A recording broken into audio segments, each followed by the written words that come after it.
ఏదైతే మేడిగడ్డ ప్రాజెక్టుకు సంబంధించి కేటీఆర్ ఏదైతే వాళ్ళ బృందం అందరితో కలిసి కొంతమంది మాజీ మంత్రులతో కలిసి ఒక పర్యటన చేపట్టారో ఆ పర్యటనకు సంబంధించి పోలీసులు అడ్డుకోవడం అయినా కానీ వాళ్ళు ముందుకు వెళ్ళి మేడిగడ్డను సందర్శించడం, అన్నారం బ్యారేజ్ దగ్గరికి వెళ్ళి కాళేశ్వరం ప్రాజెక్టు పైన ప్రెజెంటేషన్ ఇవ్వడం, ఈ మొత్తం వ్యవహారం కూడా హైలైట్ అవుతుంది, మాట్లాడటం జరిగినాయి.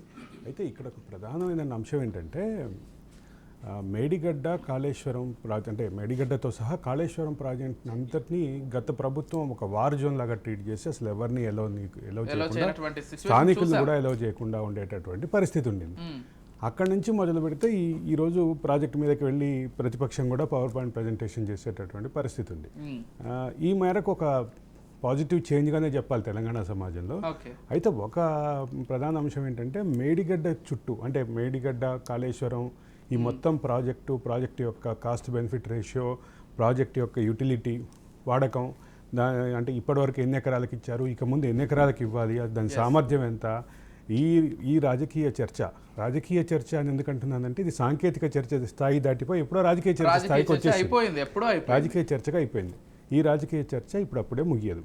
తెలంగాణ రాజకీయాల్లో ఈ అంశం చుట్టూ మరింత కాలం పాటు రాజకీయాలు వేడెక్కబోతుంది. ఒక విషయం గమనించాలి ఇక్కడ, మేడిగడ్డ ప్రాజెక్టు కొట్టుకుపోవాలి అని కాంగ్రెస్ భావిస్తోంది, కాంగ్రెస్ కోరుకుంటోంది అనే భావాన్ని నిన్న టీఆర్ఎస్ వ్యక్తం చేసింది. బీఆర్ఎస్ నాయకులు మాట్లాడిన ఈ మాటని కాంగ్రెస్ మరొక పక్క కౌంటర్ ఇచ్చింది. అంటే ఒకవేళ కొట్టుకుపోవడానికి కూడా కారణం మీరే అనేటటువంటి కంక్లూజన్ తీసే ప్రయత్నం చేసింది. అయితే ఒకటి మాత్రం వాస్తవం ఏంటంటే దాన్ని సమూలంగా దానిపైన ఒక రిపేర్ జరగాలంటే దానికి ఒక బండ్ లాంటివి, అంటే కాఫర్ డ్యామ్, దాన్ని సాంకేతిక పరిభాషలో కాఫర్ డ్యామ్ అంటారు. మనకి మామూలుగా ఏదైనా గండి పెడితే ఉంగరపు కట్టేటటువంటి విధానం మనకి వ్యవసాయంలో ఉంటుంది. అయితే ఇక్కడికి వచ్చేసరికి ఏమవుతుందంటే ఒక కాపర్ డ్యామ్ అంటే హాఫ్ సర్కిల్ లాగా వేస్తారు. అర్ధచంద్రాకారంలో వేసినటువంటి కాపర్ డ్యామ్ తోటి నీటిని మొత్తాన్ని పక్కకు మళ్ళించి ఇక్కడ ఇది రిపేర్ చేయాల్సి ఉంటుంది. ఇది సహజంగా వచ్చే పగుళ్లే కాకుండా పగుళ్ళు ఒక పక్కన ఉంటే, అంటే మొదట వాటిని మనం కూడా నెర్రెల్లాగా చూసాం, చిన్న పగుళ్ళుగా చూసాం. ఈరోజు పరిస్థితి చూస్తుంటే పగుళ్ళ స్థాయి పెరుగుతోంది. అంటే ఆ ప్రాజెక్టు కుంగుతున్న పియర్స్ కుంగుతున్న కొద్దీ ఆ పగుళ్ళు పెరుగుతున్నాయి. కాబట్టి ఖచ్చితంగా దాన్ని టెక్నికల్గా కూడా దాన్ని సీరియస్గానే తీసుకోవాల్సిన అంశం. అయితే దాని మీద ఫర్దర్గా డబ్బులు పెట్టడం వేస్ట్ అని చెప్పి తెలంగాణలో ఒక వర్గం గట్టిగా వాదిస్తోంది.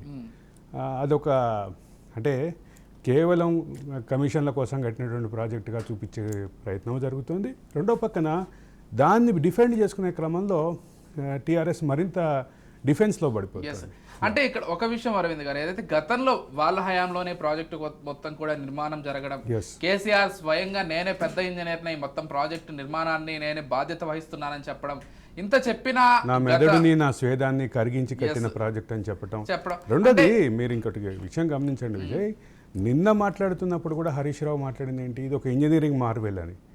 ఇంజనీరింగ్ మార్వెల్గా చెప్పినటువంటి ఈ ప్రాజెక్టు ప్రపంచంలో ప్రపంచ వింతల్లో ఒక వింతగా చెప్పినట్టు, అంటే క్లెయిమ్ చేసుకున్నటువంటి ఈ ప్రాజెక్టు చివరికి వచ్చేసరికి ఈరోజు పరిస్థితి ఆ ప్రాజెక్ట్ యొక్క సామర్థ్యం ప్రశ్నార్థకం, ప్రాజెక్ట్ యొక్క వాడకం ప్రశ్నార్థకం, వివిధ ప్రశ్నార్థకాలు దాటి ఆ ప్రాజెక్ట్ ఫుల్ ఫ్లెడ్జ్డ్గా ఫంక్షనింగ్ అయ్యేటటువంటి పరిస్థితి ఉందా లేదా అనేది అసలు ప్రాజెక్ట్ యొక్క సస్టైనబిలిటీ కూడా ఈరోజు ప్రశ్నార్థకంగానే ఉంది. ఇన్ని ప్రశ్నల మధ్యన ఈరోజు ఎటు వెళ్తుంది అంటే ఈ రాజకీయ చర్చకి కనీసం పార్లమెంట్ ఎన్నికలైనా ముగింపిస్తాయో చూడాలి. పార్లమెంట్ ఎన్నికల తర్వాత అయినా దీనికి ఒక టెక్నికల్ సొల్యూషన్ దొరుకుతుందేమో చూడాలి. కాకపోతే నిన్న ఏదైతే వాళ్ళందరూ కూడా వెళ్ళి సందర్శించారో ఇక్కడ వాళ్ళ తప్పు వాళ్ళకే చాలా క్లియర్గా కనిపించింది. అంటే వాళ్ళ హయాంలో చేపట్టినటువంటి ప్రాజెక్టు ఏ విధంగా ఎటువంటి దుస్థితిలో ఉందనేది క్లియర్గా కనిపించినప్పటికీ కూడా ఆ విషయంలో ఎటువంటి కామెంట్ చేయకుండా రిపేర్ చేయాల్సిన బాధ్యత కాంగ్రెస్ది అవుతుంటాయనేటువంటి ఒక ధోరణిని ఏ విధంగా చూడాలి? ఇక్కడ ఒకటి కీలకంగా గమనించాల్సిన విషయం ఉంది.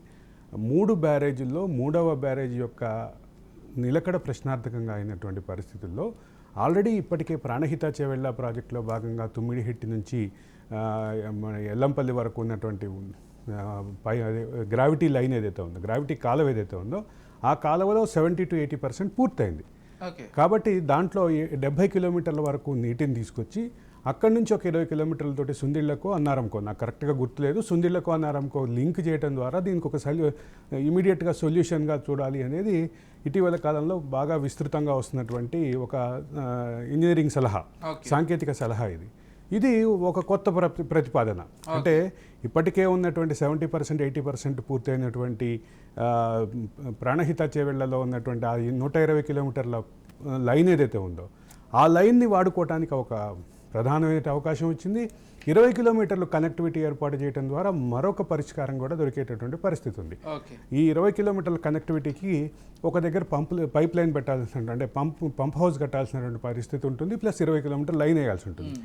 ఇది మాత్రమే దీనికి ప్రస్తుత సొల్యూషన్ అని ఒక ఇంజనీరింగ్ నిపుణుడు ఇటీవల కాలంలో నాతోటి ప్రత్యేక వ్యక్తిగత సంభాషణల సందర్భంగా చెప్పినటువంటి పరిస్థితి. ఇది ఒక సొల్యూషన్గా ఉంటే, మరోపక్క నేషనల్ డ్యామ్ సేఫ్టీ అథారిటీ, నిన్న మనం మాట్లాడుకున్నట్టుగా నేషనల్ డ్యామ్ సేఫ్టీ అథారిటీ దీని మీద ఒక కమిటీ వేసింది. National dam safety authority report ఇచ్చింది అంటే దాని విషయంలో కూడా ఇంటిగ్రిటీని ప్రశ్నించడం బీఆర్ఎస్ దాన్ని, మరి అది ప్రస్తుత ఇప్పుడు కాంగ్రెస్ మాత్రమే కాదు, బీఆర్ఎస్ కూడా దాన్ని రాజకీయంగా వాడుకునేటువంటి పరిస్థితి చేస్తుంది. నేషనల్ డ్యామ్ సేఫ్టీ అథారిటీ వాళ్ళు ఇచ్చేటటువంటి రిపోర్టు, వాళ్ళు ఆల్రెడీ ఇచ్చినటువంటి రిపోర్టు, గత ప్రభుత్వ హయాంలోనే వాళ్ళు రిపోర్ట్ ఇచ్చారు.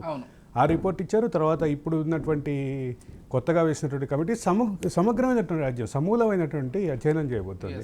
ఈ రెండింటి నేపథ్యంలో ఖచ్చితంగా రాజకీయంగా వాడుకోవడానికి కాంగ్రెసే ప్రయత్నించట్లేదు, రాజకీయంగా అంతకంటే ఎక్కువగా బీఆర్ఎస్ కూడా ప్రయత్నిస్తోంది. ఇక్కడ ఇంకో విషయం ఏంటంటే, గత ప్రభుత్వంలో ఈ అంశానికి సంబంధించి లేకపోతే ఈ ప్రాజెక్టుకి సంబంధించి లోన్లు రావడానికి వెనక బీజేపీ అండ చాలా గట్టిగా ఉందనేది ఉత్తమ్ వ్యాఖ్యలు.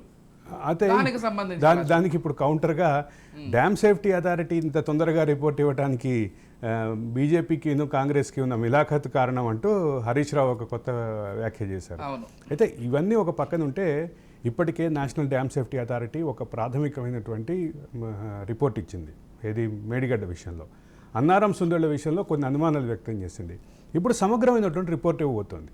నేషనల్ డ్యామ్ సేఫ్టీ అథారిటీ ఇచ్చే రిపోర్ట్ ఒక పక్కన ఉంటే, రెండో పక్క సిడబ్ల్యూసి, మాకు సెంట్రల్ వాటర్ కమిషన్ ఏదైతే మాకు తుమ్మిడిహేటి దగ్గర నీటి లభ్యత లేదు అని చెప్పి గత ప్రభుత్వం చెప్పిందో, నిన్న కూడా హరీష్ రావు అదే చెప్పినటువంటి పరిస్థితి ఉంది. ఈ వ్యాఖ్యల్ని కనుక మనం 2 రోజుల క్రితం కేంద్ర జలశక్తి సలహాదారు వెదిరే శ్రీరామ్ వ్యాఖ్యలతో కంపేర్ చేస్తే అటువంటి అసలు ఆస్కారమే లేదు అని చెప్పి శ్రీరామ్ కొట్టిపారేశారు. శ్రీరామ్ కొట్టిపారేయడంతో పాటు అసలు దాని లోన్స్ ఇవ్వటాన్ని కూడా కేంద్ర ప్రభుత్వం వ్యతిరేకించింది, కేంద్ర జలశక్తి శాఖ వ్యతిరేకించింది అని చెప్పి ఆయన ఒక వ్యాఖ్య చేసినటువంటి పరిస్థితి. వీటన్నిటి నేపథ్యంలో డ్యామ్ యొక్క సేఫ్టీని చూడాల్సినటువంటి, అంటే డ్యామ్ యొక్క నిలకడ శక్తిని చూడాల్సినటువంటి, అంటే పెద్ద వరద వస్తుంది, గోదావరికి వచ్చేటటువంటి వరద మామూలు వరద బాగా ఫోర్స్గా వస్తుంది. పైగా గోదావరి తెలంగాణ మొత్తం మీద లో లయింగ్ రివర్, అంటే బాగా లోతుగా ప్రవహించేది అంటే నది. కృష్ణానది లాగా పైన ప్రవహించే నది కాదు. కృష్ణాలో చెముతో వాటర్ ముంచుకోవచ్చు, కానీ గోదావరిలో ముంచుకోవడం కష్టం అని ఒక సామెత కూడా ఉంది. అట్లాంటి పరిస్థితుల్లో తెలంగాణ భూభాగంలో చాలా లో లయింగ్ రివర్గా ఉన్నటువంటి ఈ గోదావరి బాగా ఫోర్స్గా వస్తుంది. రెండోది, ప్రాణహితకి వరదలు వస్తే చాలా ఇబ్బందికరమైనటువంటి పరిస్థితి. అంటే తుమ్మిడిహెట్టి నుంచి కాళేశ్వరానికి ప్రాజెక్టు మార్చిన తర్వాత వచ్చినటువంటి వరదలకి కూడా అక్కడ అంటే నీటి నిలబడే శక్తి ఏదైతే ఉందో ఆ మేరకు ఆపితేనే విపరీతమైనటువంటి ముంపు ప్రాంతం ఉండింది. ఆదిలాబాద్ జిల్లాలో ముంపు ప్రాంతం ఉంది, కరీంనగర్ జిల్లాలో ముంపు ప్రాంతం ఉంది. వీటన్నిటి విషయం కూడా ఒకసారి నేషనల్ డ్యామ్ సేఫ్టీ అథారిటీ, రెండోది అసలు వీటన్నిటికంటే ముఖ్యంగా రాష్ట్ర ప్రభుత్వం దీని యొక్క శక్తిని, దీని యొక్క కెపాసిటీని అంచనా వేయడం కోసం ఒక టెక్నికల్ ఇనిషియేషన్ అయితే జరగాల్సినటువంటి అవసరం ఉంది. రెండోది, ఆల్రెడీ విజిలెన్స్ రిపోర్ట్ వచ్చింది. విజిలెన్స్ రిపోర్ట్ ఆధారంగా క్రిమినల్ కేసులు పెడతామని నిన్న ఉత్తమ్ కుమార్ ప్రకటించారు. అంటే ఒక పక్క విజిలెన్స్ రిపోర్ట్, మరొక పక్క national dam safety authority report, రెండోది సిడబ్ల్యూసి కూడా కదిలింది. సిడబ్ల్యూసి నుంచి కూడా కొంత క్లారిటీ వచ్చింది. ఇవన్నీ ఒక పక్కన ఉంటే, జ్యుడిషియల్ ఎంక్వైరీకి రాష్ట్ర ప్రభుత్వం హైకోర్టుని అడిగింది. హైకోర్టు ఇంకా జడ్జిని అలాట్ చేయలేదు. అలాట్ చేయలేని పరిస్థితి కూడా చెప్పినట్టే ఉంది. చూడాలి మరి ఒకవేళ విజిలెన్స్ రిపోర్ట్ ఆధారంగానే క్రిమినల్ కేసులు పెట్టేటట్టయితే ఆ క్రిమినల్ కేసులో ఎవరెవరు ఉంటారు అనేది ఒక ప్రధానమైన అంశం. అయితే ఇక్కడ ఇది ఇట్లా ఉంటే, అంటే మేడిగడ్డ ఏదైతే జిల్లాకు వస్తుందో, మన భూపాలపల్లి జిల్లాలో ఆల్రెడీ ఒక సామాజిక సేవకుడు ఒక ఆయన కేసు వేస్తున్నాడు. ఆ కేసు కూడా అంటే కేసీఆర్ని కూడా ఏవన్గా చేయాలని కోర్టులో కేసు వేశారు. కోర్టుని అభ్యర్థించారు. దాని విషయంలో బహుశా ఈ నెలలో దాని కూడా క్లారిటీ వచ్చేటట్టు వచ్చింది.